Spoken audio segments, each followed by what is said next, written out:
On January 31st, 2005, the Jamestown area was privileged to have Jack McKeon, manager of the Florida Marlins, in our presence. Became the oldest manager to take over a team and then win the World Series. The National League Manager of the Year, Jack McKeon.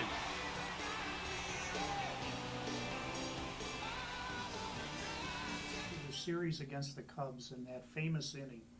Fill me in about what you felt as that inning continued and you kept scoring run after run. Were you like, did you slap yourself and think I gotta wake up? I mean, it was just unbelievable.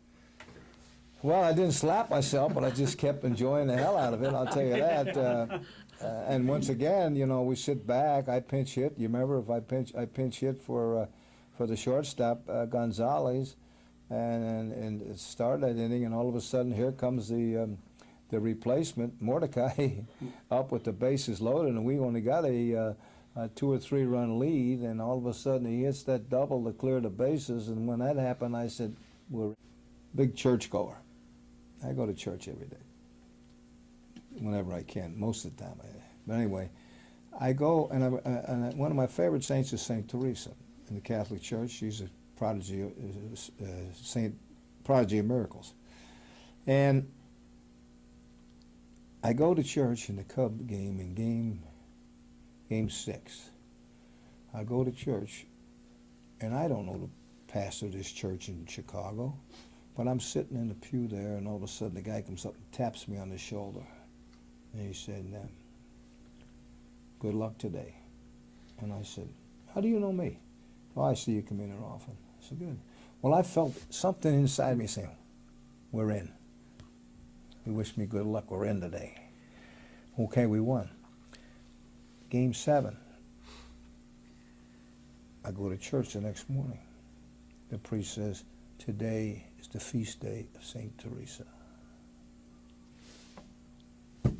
No contest. We're in. That game 6, was it really a thing to strive to the guys, now we got to go out to win game 7, just because you're so high after that game 6? No, I don't. We've never pushed that button of you got to win this game. My philosophy was the entire series, World Series, hey, we're not supposed to be here. Just go out, relax, have fun, do your best. The pressure is on those guys. Just play our game the regular way and let the pressure be on them. We're not supposed to win. Everybody's picked these other guys. Let's go out and have fun and show them. But I'll tell you, in that game, we were down. We had 4 outs to go. 4 outs, and everything fell our way. I'm sitting in the dugout thinking, yeah, what am I going to tell these guys at the end? I'm trying to think of, thanks for the great season, and everything like that. And all of a sudden, bingo, we're ahead. Is that why this is the best sport? Because there isn't a clock? And that you guys were 4 outs away. You weren't 2 minutes away or a minute and a half. And there's no clock to end that game. Well, it's the same with the Yankees. They're 4 outs away. Mm-hmm. And, yeah, I think it's great that we don't have a clock. I go back to '84, sitting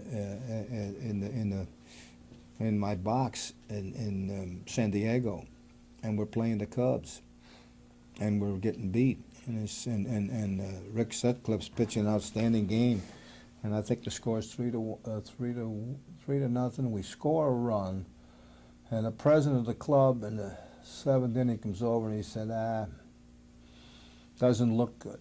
I said, no. I said, I'll tell you what. I said, Sutcliffe's starting to tire. I said, he's getting the ball up. I said, if we can get a man or 2 on base, I said, next inning, I said, we could cause some problems. Well, everything happened. We got the guy on, and then, of course,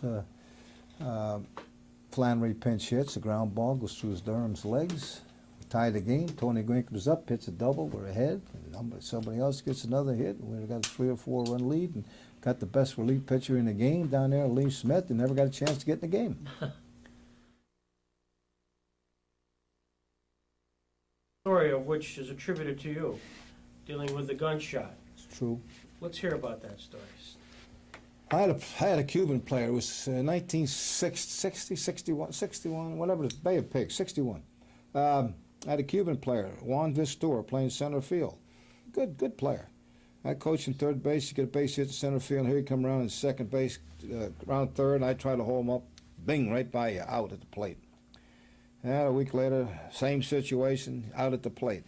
So after about the second or third time, I said, look, pal, I said, next time you do that, I'm going to shoot you. And I just said it as a figure of speech. And long and behold, we went to Greensboro the next day on a road trip. And I went out to get a bite at lunch and happened to walk past a pawn shop. Blank guns for sale, $3.95. So I went in and bought 2 blank guns. Got enough cartridges. In fact, I still got some. And I still use it to shoot the geese. But anyway, I put it in my back pocket, and because I knew it was going to happen again. So about 2 weeks later, he's on second base. It's 2 outs. It's a ground ball hit up the middle. The shortstop goes over and knocks the ball down, picks it up. Here he comes around third, and I throw up the stop sign right on by me. I whipped out that six gun. I shot them bullets at this guy.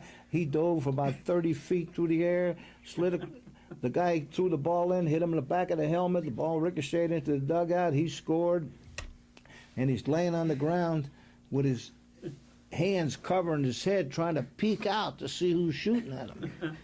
But I never had any more problem with it. That's exactly what I did, and I made so many trades that one of the writers over there nicknamed me Trader Jack, and that name is, I mean, I go around the country today and hardly 10% of the people call me by my name. They call me Trader. Does your family ever call you Trader? Oh, yeah, my grandkids, and they all come in and say, hey, Trader. And they call me Grandpa, hey, Trader, hey, Trader. Speaking of which, you're the manager in 1988 of the Padres, and your son-in-law is a guy named Greg Booker. And shortly thereafter, you managed to trade your son-in-law. Tell me about how that occurred and what was the conversation? Well, it wasn't too tough. I mean, here was a guy that was, I drafted him out of college in Elon, and he was dating my daughter. We drafted him in the 10th round that year, 81, along with Tony Gwynn and John Kruk and Mick Reynolds. And I traded him because, you know, when you're in San Diego, and he was one of the guys that I used to call an abuser. You know, we'd have him in a bullpen, and you're down by 3 or 4 or 5 runs. You could always throw him in, and if it was one of those days we're going to hit him, you're going to get beat. You might get beat 11-1. Let him go out there and stay out there and suffer and save the bullpen. And, you know, of course, the fans would boo him. And, you know, say the only reason he's on the team is because he's my son-in-law. And finally, after about 3 years, I got tired of that, and he got tired of that. And I had an opportunity to trade him, and we traded. And that's basically what it was. So I figured this would be it was the best of both worlds to just move on, and also gave me something that writers could write about to say, hey, you traded your son-in-law, you know.